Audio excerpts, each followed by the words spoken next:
Welcome to the latest episode of our podcast series for financial advisors. Today's episode is Doing Well by Doing Good, a UBS breakaway on building a $2.9 billion mission-driven enterprise. It's a conversation with Ben Valore-Caplan, founder and co-president of Syntrinsic. I'm Louis Diamond, and this is the Diamond Podcast for financial advisors. At Diamond Consultants, we help elite advisors identify the right environment for their businesses to thrive, whether that's at a wirehouse, boutique, or independent firm. With nearly 3 decades of experience, we've guided thousands of advisors and represented more than $250 billion in assets transitioned. And each year, 1 in 4 advisors managing $1 billion or more who change firms are our clients. Our process is education-driven and based on building relationships, starting as your strategic partner well before you're even thinking of a move. To schedule a confidential conversation, call us at 908-879-1002.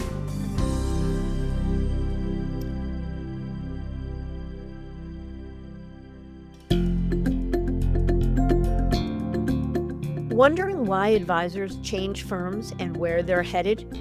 Are transition deals going up or down? Those very questions and more inspired us to create our annual Advisor Transition Report. It's the award-winning, data-driven resource designed for advisors that connects the dots between the motivations around movement and the firm's appetite for top talent. Arm yourself with the knowledge you need to make smart decisions. Download your copy at diamond-consultants.com/transition report.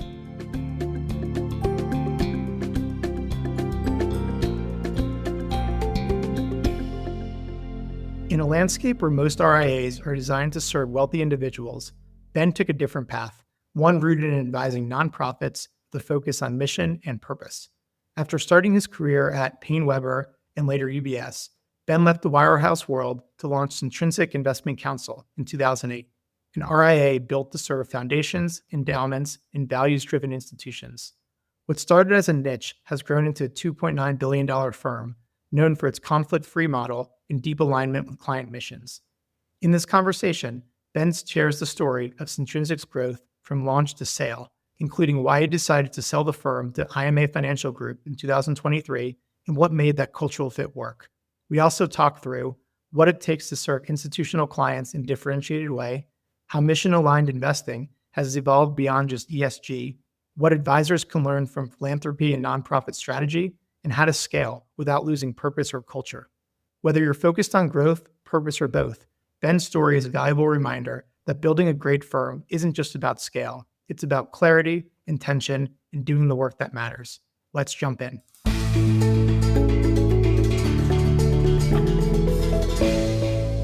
I'm so glad to be here, Louis. Looking forward to this conversation. Very good. I've been looking forward to it too, because your business is so different than others. You have a really interesting and I think compelling and worthwhile mission as part of your company. So let's not delay it and get to it. Let's start at the beginning. What drew you into wealth management, but more specifically, the institutional consulting vertical early in your career? Sure. I'm one of those people who came to this after another career. I spent 10 years as an educator and nonprofit entrepreneur.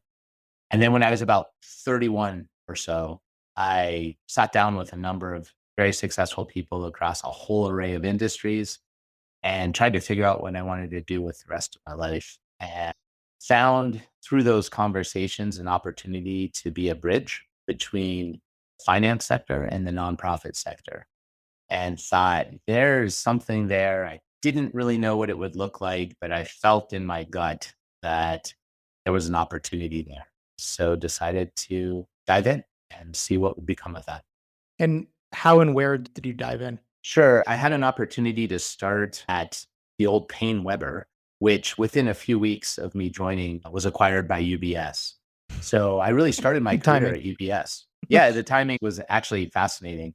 My first week was the week that the NASDAQ bubble crested back in early 2000. So I dive into the wirehouse world at UBS as that whole world is about to go through a really difficult period. That's fascinating. And when you joined UBS, I think even today, there's teams that are more institutional consultants, like you have Greystone Consulting within Morgan Stanley. There's plenty of institutional consultants within Merrill and within Wells Fargo and UBS. Was that kind of your start? Was I want to provide investment consulting services to nonprofits, endowments, foundations, or did you come in the more traditional way, which was let's offer investments to two-legged individuals? Absolutely. For me, it was very much the opportunity to start a business serving nonprofit institutions. I mean, that was what my passion was. It was the reason I did it. When I joined UBS, I started at the very bottom.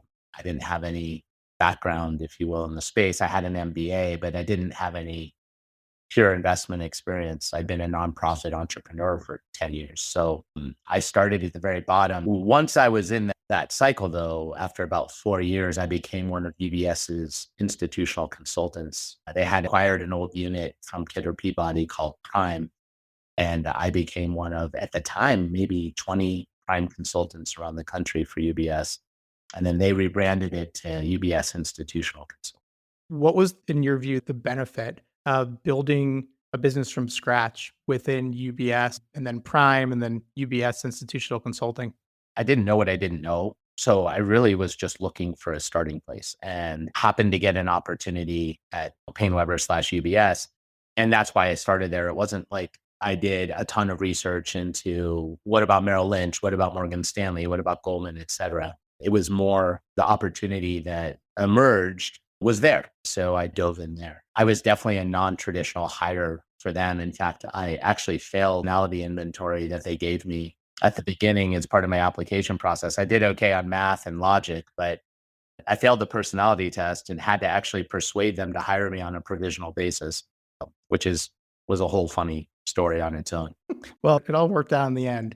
So a couple years later, you broke away and launched your own RIA firm or your own fully independent institutional consulting firm. So we'll talk about that. But I realized, like, I didn't ask you, just at a baseline, what's the difference between institutional investment consulting versus wealth management? I know there's sometimes an intersection and they're related.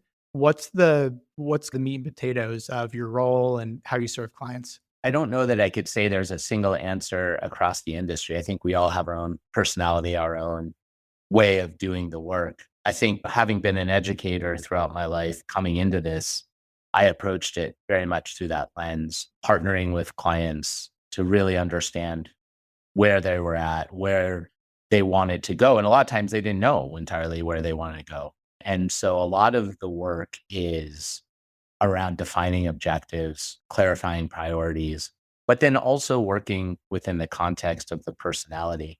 Organizations are interesting because they actually do have personalities and they do have DNA and culture and norms, even though generally when you're serving an institution, you might be serving 10, 15, 20 people at a time and directly, and those people will be rotating as terms come up or CFOs rotate out, new CFOs come on board, et cetera.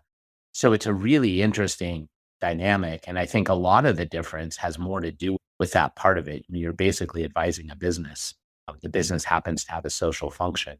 That's just very different than helping someone think about what they're trying to accomplish in retirement or what legacy they want to leave for their kids. Same questions, but just a different way of navigating the process of addressing those questions. And the difference between institutional consulting versus being more of a institutional asset manager is that you're not building your own proprietary portfolios or selling like your large cap growth portfolio to a nonprofit or an endowment. You're instead analyzing separately managed accounts and alternatives managers and the like. Is that accurate? Yes, we're serving as that advisor and trusted partner. We don't use any proprietary products. We're not building ourselves portfolios of securities, but we're figuring out once we've determined what the allocation needs to be, who are really some of the best managers to implement different parts of the portfolio. Where should we be using passive indexes? Where do we want to make tactical overweights or underweights in the allocation? We're leaving security selection to the other parties. Very interesting. And I'm sorry, I'm just bombarding you with probably basic questions for you, but I think it's helpful just to understand some of the key differences between the way Sure. you advise clients versus more of the planning oriented financial advisor of today. So one more, we'll say, basic question for you. If a nonprofit or endowment did not hire you or a firm like yours, What would they do with all their cash and their donations and the endowment funds? Would it be like a CFO of the endowment or nonprofit or foundation would manage it themselves, or how would that work? Yeah, sure. 20 years ago, when I started doing this, we did run into situations where CFOs or small committees were self managing portfolios. We don't see nearly as much of that anymore. And some of it's just the complications and sophistication required to do the work has just increased. I think a lot of it, though, and perhaps the main motivation is just a greater recognition of fiduciary responsibility and the liability that gets taken on if you're CFO of a $50 million endowment and you're just picking the investments yourself. If something goes sideways, that's tough. Yeah, seem like much upside. And quite honestly, folks in those positions are rarely paid enough to justify the amount of professional risk they're taking to do the work and the time it takes to do the work well. So if someone doesn't hire a firm like Syntrinsic, there are boutiques like ours that specialize in that work. I guess an alternative would be going with one of the wirehouses or a private bank or a trust company and having them do that work. I don't really see folks self-managing very much anymore. It's just not, I think, a tenable option. Understood. So I think it was, correct me if I'm wrong, around 2008 or so, another good timing move. You decided to break away from UBS and launch your own RIA or fully independent investment consulting firm. What was the motivator behind that? Like you were definitely early to the party, breaking away. Then you weren't in the business all that long. So what was the driving factor?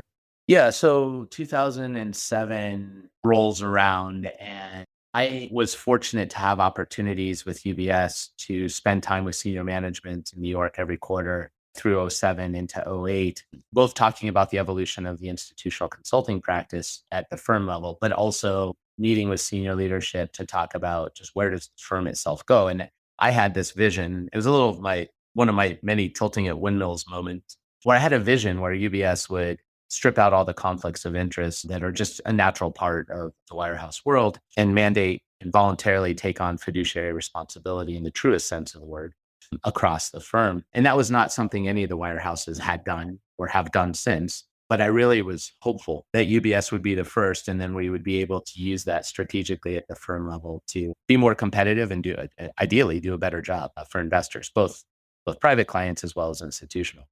So I was spending a lot of time on that effort. And then by early '08, a lot of the cracks of the great financial crisis were starting to really show up in the markets, whether it was in cash management or short-term debt, et cetera. The collapse of Bear Stearns, et cetera. And I basically reached out to my UBS colleagues and said, hey, are we going to be going in that direction at all? And got a pretty clear no. So then that created an opportunity for me to really reflect on, well, what are my other options? Going to the other wirehouses would have really just been a change in name. It wouldn't have been a change in structure. So that, in my mind, wasn't compelling. And so I thought maybe this is the opportunity to learn what it would be like to create my own firm. And the conflicts that you're talking about with the UBS or any major brokerage firm are things like managers pay for distribution or they're like some advisors charge a commission. What are some of the other like major conflicts that had an impact on how you service clients? Within UBS, I was able to do a lot because I was on the institutional consulting platform. We were able to either avoid or neutralize a lot of the conflicts. So it's things as simple as trails and 12B1s and other soft dollar revenues coming back that are under the table that the investors don't see. Certainly the whole pay to play to get on the platform structure, quote, due diligence trips that cost thousands and thousands of dollars to participate in that are a normal part of that culture. But even things like where do the managers trade through and how does the firm issue lines of credit? Are you using hedge fund managers that are also using lines of credit issued by the same parent firm? So there's the explicit proprietary product, which is really easy to identify often. But there's a lot of the other elements. Why is that money manager on the platform when, they're third quartile consistently, they're very expensive and not doing anything differentiated? And a lot of times when you're wrestling with those questions, it does come down to financial incentives. It's not just that there are conflicts and it's a pay to play structure, a legal pay to play structure, which I think is important. It's also the lack of disclosure. It's just very hard for investors to understand what all those relationships are and to really understand how much they're paying for investment management services. It's just, yes, if you read all the fine print, can you figure it all out? Sometimes maybe uh, it's not meant to be transparent to the investors. And I think that's difficult. An investor shouldn't have to wonder why their advisor is recommending something. It should just be only because it's in the investor's best interest. And that's simply not always the case. So, would you say that your decision to leave the UBS institutional consulting unit to start the RIA, was it because philosophically you personally just couldn't see your way around some of those conflicts you just mentioned? Or was it because you were losing clients or missing out on RFPs and it was impacting the growth and the service of your business? So, was it more like you kind of saw what else was out there and couldn't unsee it? Or because your clients were actually flagging this as an issue? Yeah, I think I was probably more aware of it as an issue than most of my clients were. We worked pretty hard. I mean, anytime we got trails from a money manager, we tracked that. I had one person on my team who all she did every day was look up every soft dollar we received, and then we'd credit it back to the clients. I mean, it was insane. And we would have had to do the same thing at Greystone. We would have had to do the same thing at Merrill. Like, none of this is unique to UBS. I think that's really important. There were many things about UBS that were lovely. I feel very fortunate for having had the opportunity to build my career there, or at least start my career there. But to me, it was really more just a strong sense of there's a way this work should be done. And I want to do it that way. And to do it that way, I'm going to need to build something that is designed to do it that way. Waiting for the SEC to change the rules, waiting for the firms to change their practices, that was not going to happen. So let's just go build the firm that does things the way we think they should be done, and then just do it. And don't wait around using the SEC or using the big banks as an excuse. Just go build the firm. I love it.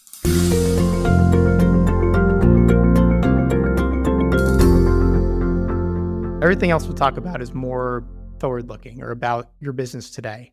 So, your business today, Syntrinsic, give us a sense of the size and scope of the business, the size of your team, assets under advisement, and what the kind of breakdown of clients looks like. At this point, our firm is advising on $2.9 billion. 90% of the assets are represented by foundations, endowments, and nonprofits. The other 10% are private clients that are philosophically aligned with the nonprofit sector, but aren't themselves nonprofits. There's people who give back, people who care about more than just maximizing return for themselves. Hmm. We have 17 people on the team dedicated to taking care of those clients. We approach clients as a team. We don't have a whole bunch of different advisors running around, doing their own thing. We have one centralized research team that is really pulling together best ideas around allocation, tactical shifts, managers. All of our advisors are leading client relationships, but if I'm covering for one of my colleagues or one of my colleagues is covering for me, the client's going to have a reasonably similar experience in terms of the outlook on the economy, the way we've structured the portfolio. We obviously have our different styles, but there's really one voice when it comes to the advice we're getting. Hmm. We have a handful of colleagues at the firm that now owns Syntrinsic who are part of our day-to-day, but are behind the scenes, whether it's Lisa on the team who's supporting billing, Valerie, who's our chief compliance officer. They're not one of those 17. They are, in a sense, our team. We're based in Denver. Our clients are all over the country. 60 of our clients are institutions. We have about 28, 29 households, private client households. We really focus on building a really strong long-term strategic relationship with our clients. And so we have a 99% client retention rate, despite all the turnover that happens with boards and committee in the natural course of the evolution of families as well. So that's something that is an important metric. And I know from, I think, how we met was I saw a number of articles that your firm was highlighted in because of not just the institutional consulting niche, but more specifically what you do with ESG or with sustainability. So can you talk a little bit outside of the objectivity of the RIA model in serving institutional clients, more about the real differentiators of Syntrinsic versus other institutional investment consulting firms? Yeah, no, that's great. I think the first differentiator is probably we're not trying to be all things to all people. So we know who we serve, and I think we serve those folks well. We turn away a lot of opportunities as well, simply because that's not in our wheelhouse. So we are able to speak with one voice in part because we know who we serve. That just helps a lot. In terms of differentiators, besides that, I think that we do try to approach every relationship as a strategic partner. Really does inform a lot of what we do. So a less is more approach. Let's have fewer clients, but let's serve them more deeply. That certainly helps cultivating longer term, more resilient relationships. And then one of the other areas that's always been a part of what we've done, even going all the way back to the days at UBS, is for a lot of our clients, investing in alignment with their values is important. It's not for all of our clients. I think that's also good to note. But a lot of our clients want at least a portion of their portfolios to be consistent with their mission or values or objectives, social objectives. And interestingly for us, that actually started in the faith-based space, going all the way back to 2002, 2003, with clients who really wanted to make sure that they weren't conflicting with their values in how they invested, both playing defense by excluding certain types of investments, but also playing offense by proactively investing in things that supported their mission work. So we've been involved in that space for over 20 years. And along the way, at times it's been called SRI, socially responsible investing, mission related investing, sustainable investing. More recently, ESG became a term, environmental, social, and governance. Impact investing is a term that we've used for a while that is also out there in the industry. All of these things have their nuances and differences, and you can have wonderful debates about what exactly each of those terms means. What we try to do is just recognize that all of these are values related investments or ways of approaching in a way that's consistent with one's values. And that has been a part of our work for over 2 decades, and something that we do prize our ability to have those conversations with clients because it lets you into a different side of the relationship and a different way of getting to know your clients. It's important to us also that we're not imposing our values on our clients. Obviously, we have values, but we're not one of those firms that has sort of a monolithic view of the world, and everyone we work with has to adhere to our view of the world. We feel that our job is to help our clients go through a discovery process, clarification process with their own values. And then coming out of that, we can help them determine how best to move forward with their investing. What would be an example, without sharing the name of a client, but let's say a client or a prospect who had fill in the blank, had X value, and then what was the Y, the variable Y that you helped them with? What type of investment strategies did you carry out differently for them than someone else who had a different set of values? There are certain themes that are easier to manifest in the investment markets than others. So one theme, and maybe I'll focus on it this way rather than talking about just one client, but one theme that a number of our clients value is the ability to allocate capital to communities that have a hard time accessing it. And that could mean investing in a loan fund that is targeting making loans to very small businesses that are owned or led by people who are traditionally going to have a hard time getting bank loans. That would include veterans, the military, women in general, people from different minority groups where they're just far less likely to be able to get loans from traditional banks. And so they have to lean on credit cards, payday lending, if possible, friends and family. But a lot of times, folks in those situations may not have access to capital through friends and family. And so there are investments that we use that help allocate capital in that direction. And it's not meant to be concessionary. The return on one of the funds that we use has been in the kind of 9 to 10% range over the last 3 or 4 years. It's working fine. So it's working fine financially for our clients, but it's also helping them manifest something that's important to them. Very cool. Yeah, you could do similar ideas around sustainable farming or sustainable agriculture, where there are funds that exist that help get capital to farmers who are trying to build out more sustainable practices on the land that they're caring for. And there's a capital investment on the front end to get that done. Ultimately, it can be quite beneficial to the farmer as well as to society. But it's that upfront capital that can be so difficult. So that would be another example of a space where we have clients for whom that's an important piece. It makes financial sense, but a big part of the driver for them is a change that they're hoping to manifest in society.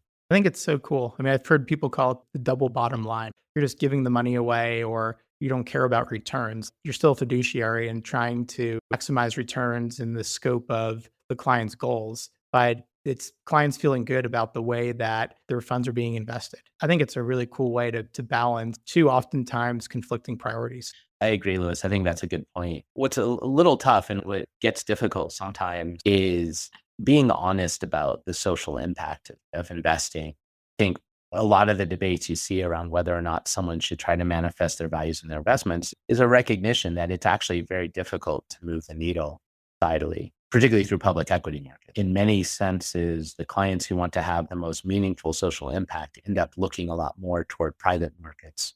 You can be a little more laser focused, well, or a lot more laser focused on addressing a particular issue. Public markets are just difficult because of the nature of how publicly traded companies operate. So that's one of the other pieces that we spend time with folks is, well, what's your motivation for wanting this values alignment if you want it? How much of this is about signaling to stakeholders or to the community? How much of this is about really actually trying to solve a problem? How much of this is just trying to avoid something that bothers you or doesn't fit your value schema? And so it's a lot more difficult than I think sometimes the industry makes it seem, where, yeah, it's not like there's just good companies and bad companies and there's a list and we all agree. It's way more nuanced than that, as you saw. Right. I would imagine, I'll answer my own question here. I was going to ask you about how additional flexibility and especially manager selection and availability has really evolved your business since leaving UBS. But I couldn't imagine that UBS or any major firm has too many sustainable agriculture funds on their platform. So would you elaborate on that point or validate that I'm on the right track? Yeah, it's interesting. I was a little anxious, quite honestly, as we launched our own firm about access and have found that anxiety to be misplaced. I think what's been really nice as an independent firm is we are able to source from an incredibly wide spectrum of managers, including managers who explicitly don't want to be larger, more conventional platforms for a whole host of reasons. It also allows us to consider managers that have more niche strategies. So if a sustainable ag fund, and I'm just leaning into that example, is just trying to raise 100 million in capital, it doesn't make a lot of sense for them to be on wirehouse platforms or even with much larger firms like Mercer, Cambridge, et cetera, because they simply don't have the scale. And those larger firms aren't going to invest the time and energy to do the due diligence and have all the accountability for the research, et cetera, to put really small funds on their portfolio or on their platforms. And then similarly, managers that are doing more innovative, newer approaches to solving capital problems. A lot of times, the larger firms, the more established firms, they want to wait to see fund 5, fund 6, or they want to wait to see a company have $1 billion in assets before they're going to allocate capital in that direction. As an independent firm, we have more discretion, use sound judgment to identify managers that are going to be a good fit for our clients.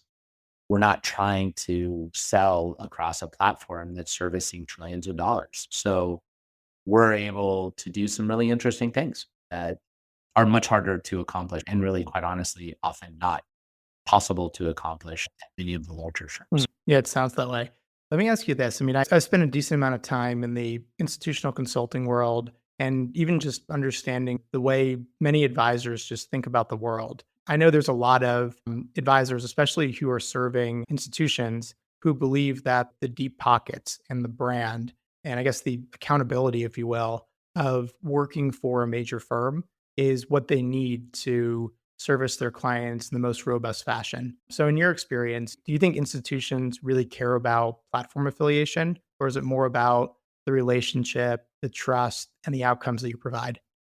Yeah, I mean, I think, yeah, there are institutions for whom what they want to be able to say is, hey, we hired this big firm, and if things don't go well, no one will blame them for having picked a big firm that everybody knows about because they can say, yeah, but they're huge. And then there's folks who've either had that experience and found it unsatisfying, maybe 2 or 3 times even, who are more focused on what kind of a relationship can I have and what kind of service am I going to get? I could be a C client at XYZ super large firm, or I could be an A client at Syntrinsic. And which is more important to me? And I have to say, quite honestly, there are times where we meet folks and we're like, they really need a big bank or they need one of the really large consultancies. And even though they're going to be a C client at that place, their personality is such as that's what they want. That's going to be a better fit for them. And then there's folks who they really like the boutique, high touch, niche experience that a firm like ours provide, and other firms that are more sized the way we are. So very client specific, not really a right or a wrong on that one. Sometimes folks sort through all that when they're going through the RFP process. They can compare things side by side, and then they find that they're drawn toward one or the other. And there you go. They often don't know until they're going through that process. I think it's a great answer. Different strokes for different folks, and there's enough business and enough clients to go around where you don't have to be on your soapbox and say we're the only way to service people. Because similar to what's the right affiliation model for an advisor or for their clients, there's a lot of right answers. It comes down more to the goals and what's most important, and nothing's going to be perfect. Yeah, I think one of the other things that's interesting is, right, so I'm an entrepreneur. The people who join my team are generally, especially Akasha, my co-president, like entrepreneurial. And a lot of folks who are on the boards and committees of the institutions we're serving are entrepreneurial. That's why they're there. They've been successful entrepreneurs and they value that. So it's interesting because sometimes people look at that entrepreneurial spirit and like, that's so cool. Oh, that makes sense. And that fits with us. That fits with our entity's ethos. But then there are times where people are like, ooh, boy, I want something that's steady and not exciting and not entrepreneurial. And I want to know that XYZ Bank is still going to be here. And if I might be getting a C level consultant, but when they leave and go somewhere else, I'll get another consultant and the statements will all have a familiar name on them. And I want that sense of stability. So again, both legitimate. Perfect. Thanks for sharing that. Let's pivot in another direction here. So in 2023, you decided to sell Syntrinsic. What led to that decision and what did you look for in the right partner? Yeah, sure. So, I mean, just for context, I had thought when I started doing this, the goal was to get to 10 people and $1 billion.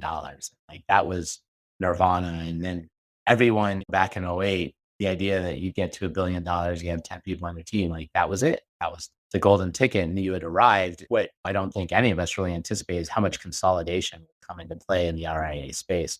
Well, coming out of the financial crisis, you had a bunch of former Wall Street folks team up with a bunch of private equity folks and go out and just start doing these massive roll-ups. And so by 2020, 21, we're managing over 2 billion in assets, but we're competing against firms that are 10 billion, 40 billion, 70 billion more. And it's like, wow, this is intense. So we actually in 21 looked around and tried to figure out if we could acquire and grow. We'd always grown. Everything we've ever done had been organic. So it could be growth through acquisition. And we just found in 2021 that the valuations were so ridiculous, off the charts. It's already hard enough trying to find potential partners where you have a good cultural fit, a good clientele fit, et cetera. But then the valuations were just totally illogical. I would have to self-finance anything that we were acquiring. So like, I just couldn't make the numbers work. So we stepped away from that process. The bankers who'd helped us on that process had then reached back out to us in early 22. And given what you guys do, how you do what you do, the unique client niche you have, we think there's a lot of folks who'd be interested in partnering with you and acquiring you. So we thought a lot about it and thought about the challenges we were having with dealing with human resources, dealing with legal and compliance, maintaining investments in IT. One of the things I'd always wanted was to be able to have our employees participate in stock ownership. And other than my most senior partner, we couldn't figure out a mechanism for granting stock ownership that actually would be meaningful to members of the team. And so we have all these issues. So we started a process and put our names out there. Well, not our names. We put out our profile.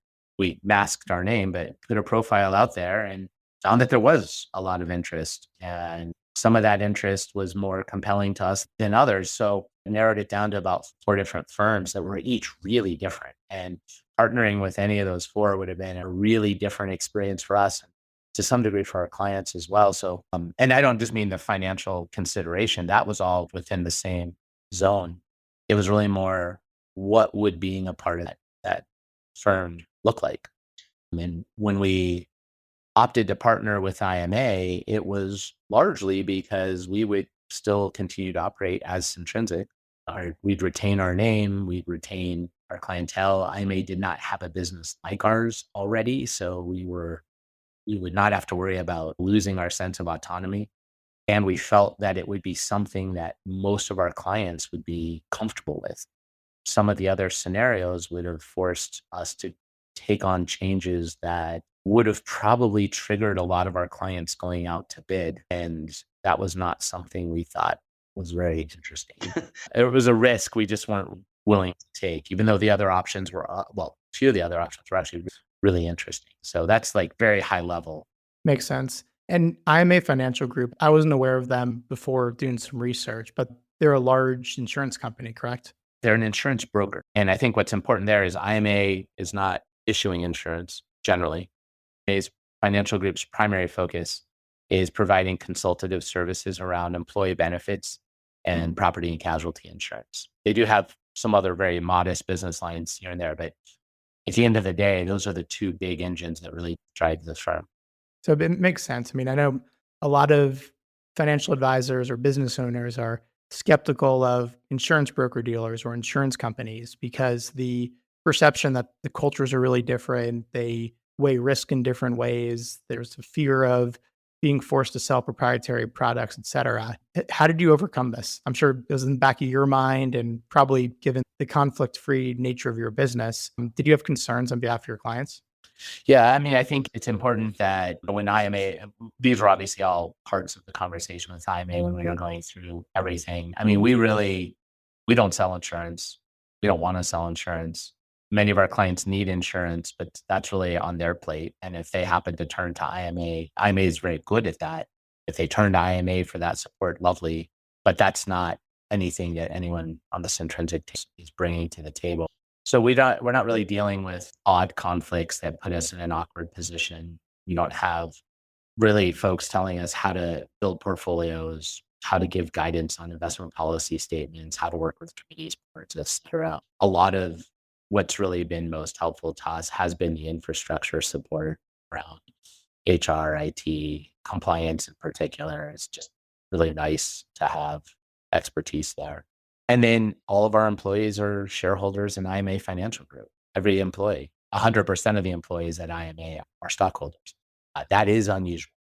And 70% of the shares of the company are owned by employees, also unusual. So I think it harkens back to our entrepreneurial roots. I really do think there's something powerful about employee ownership. Just from a wealth building standpoint, from a buy-in standpoint, I think there's a lot of reason to encourage that.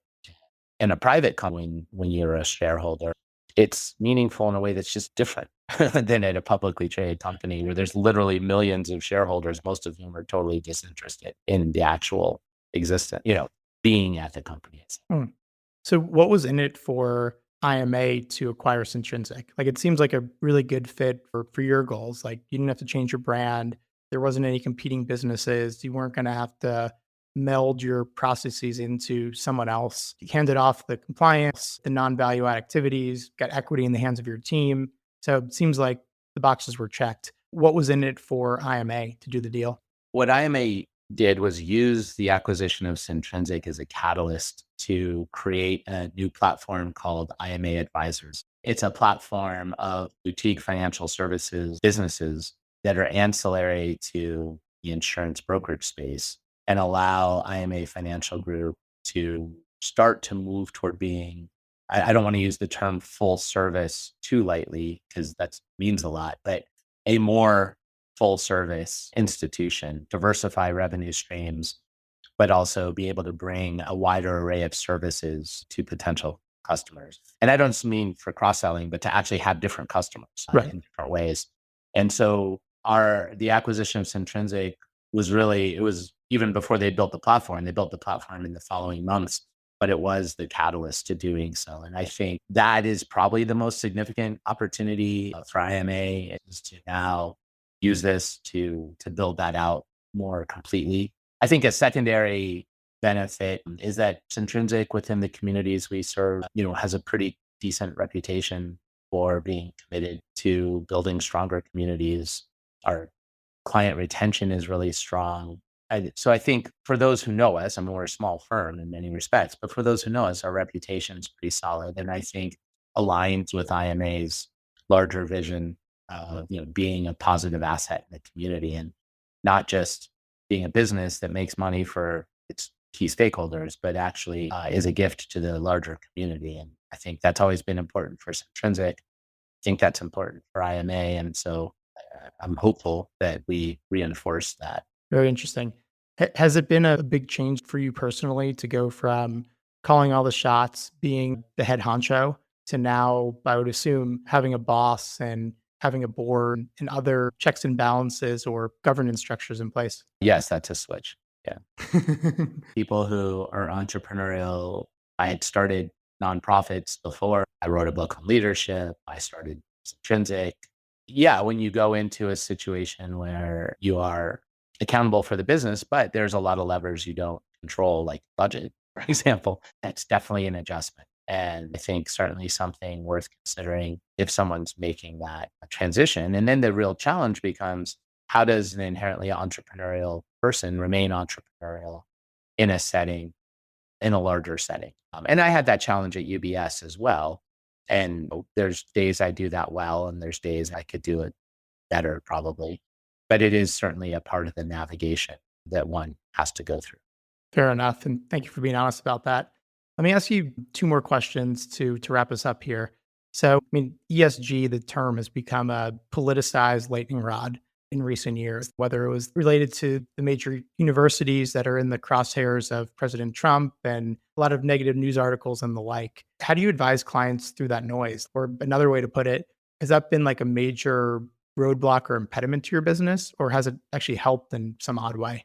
I'm not sure it's been helpful or hurtful, quite honestly. I mean, I think we've always been pretty realistic with folks. Like when someone says, well, we want to do ESG investing, there's a lot of questions to tease out. What do you mean by that? And what are you really trying to solve for? Are you really trying to move the needle on climate change? Is that what you're trying to do? Are you really trying to promote or inclusive or more diverse workforce? What are you trying to do? And a lot of times when people say they like ESG, they don't even know exactly what it means, nor do they know necessarily the limitations of it.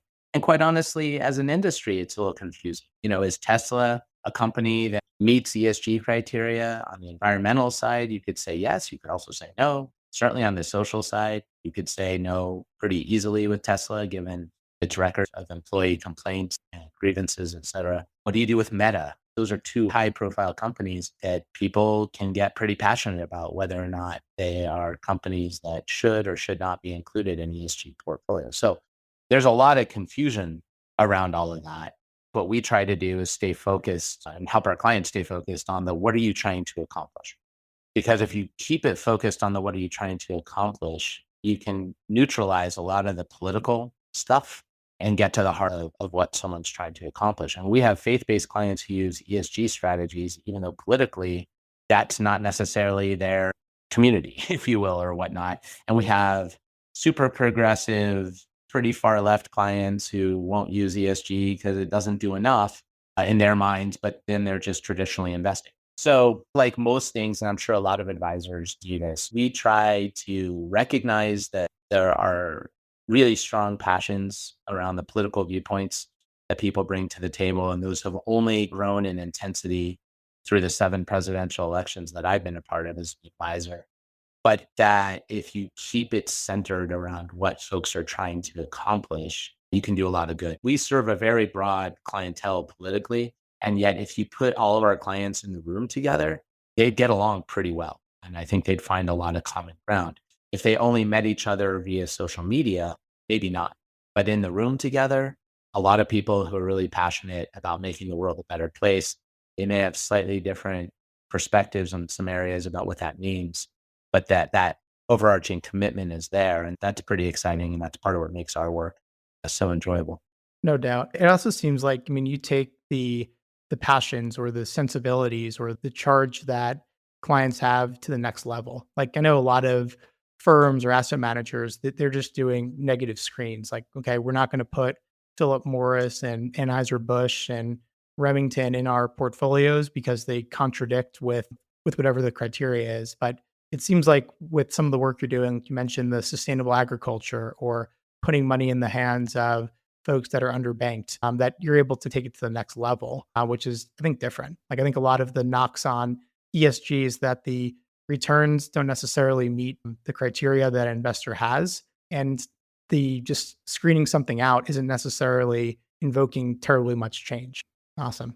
Last question for you. What lessons or lesson would you offer to a independent business owner or even a wirehouse advisor who's considering a sale of their practice or a partial sale of their practice? I think it's the same question that those same advisors are asking their clients all the time. And it's really, what are you trying to accomplish? What are you trying to do in your life? Are you trying to exit because you're done and you just want a nice, clean way to take care of your clients, maybe benefit from some of the equity you've built up over the years, but you really are just phasing yourself out? So are you looking for a new adventure and you're still hungry and you've got a lot of years ahead of you and you want to dive in and just, have a new chapter?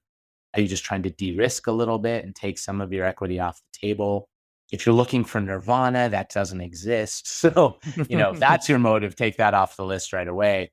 My experience is there are people who they move firms and then they move firms and they move firms and then they move firms and they every 4 or 5 years just go through that cycle.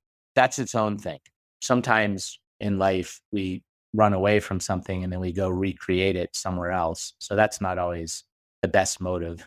But taking the time to reflect on what you're trying to create for yourself, for your family, for your colleagues, for your clients, and mapping that out, which is usually an iterative process as you consider different options. If you do that work ahead of time, that's really key. I think if you focus on maximizing the financial, that's one way to approach it. My experience, and I've had this confirmed by a lot of colleagues, is that doesn't tend to lead to the best results. So spending time on the other issues will help create a more successful transition, whatever it may end up being. I completely agree. I tell people all the time that it might sound like a little bit too naive or even like a little bit soft, but usually if an advisor or a firm owner finds the right fit, we can make the math work because you have two motivated parties.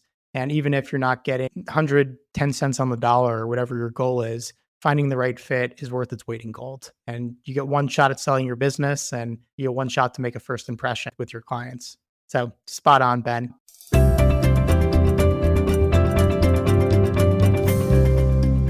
Thank you so much for joining us today. This is a very different type of episode than we normally have, given your focus and your niche, but it was really, really cool to see how you personally match up your own values and experience to serve clients in a unique and refreshing way, and some of the ways that you're helping clients make an impact and a difference in their lives. And especially refreshing too, to hear your honest review of what it means to sell your business and why you did it. So we'll have to do this again sometime, but thank you so much for your candor and transparency today. It's been a pleasure talking with you, Louis. Thanks so much. And good luck to you and to your colleagues.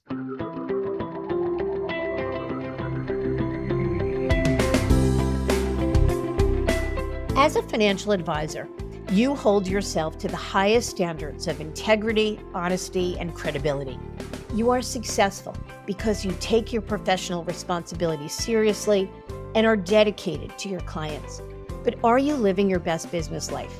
Are your goals aligned with your firm's, or could a better option exist? Should I Stay or Should I Go is a book written with you in mind. It's a self-guided journey that walks you through the key steps that we take with our advisor clients. This strategic thought process and roadmap to professional self-discovery is designed to help you ask the right questions and think critically and objectively, whether you're considering change or not.